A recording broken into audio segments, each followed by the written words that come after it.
ताज्या बातम्यांसाठी पाहत रहा तिचा सागर न्यूज। कोल्हापूरमध्ये भाजप राज, रूपाराणी निकम महापौरपदी विजयी, उपमहापौरपदी जरग।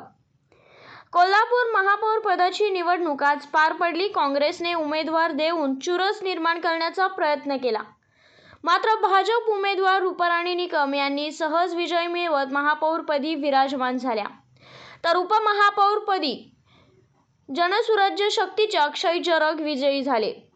महायुतीच्या उमेदवार रूपाराणी निकम आणि उपमहापौर जरग यांनी प्रत्येकी 46 मते मिळवत, तर काँग्रेसचे महापौर पदाचे उमेदवार सचिन शेंडे तसेच उपमहापौर पदाचे उमेदवार दुर्वास कदम यांचा पराभव झाला। काँग्रेसच्या उमेदवारांना 35 मते मिळाली। पीठासन अधिकारी आणि कोल्हापूरचे जिल्हाधिकारी यांच्या अध्यक्षतेखाली ही निवडणूक पार पडली।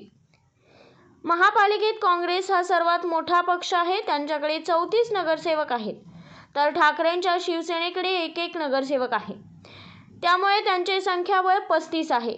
तर महायुतीमध्ये भाजपमध्ये सर्वात मोठा पक्ष असून त्यांचे 26 नगरसेवक विजयी झाले होते।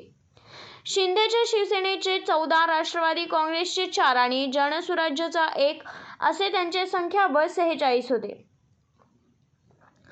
काँग्रेस सर्वात मोठा पक्ष असला तरीही त्यांना सत्ता स्थापन करता आली नाही। भाजप महायुतीची निवडणुकीत सरशी झाली होती। भाजपच्या रूपाराणी या महापौर म्हणून विजयी झाल्या आहेत। महापालिकेत प्रमुख विरोधी पक्षनेते हे काँग्रेसकडे असणार आहे, त्यामुळे सतेज पाटील कोणाला संधी देतात याची आता उत्सुकता शिगेला पोहोचलेली आहे।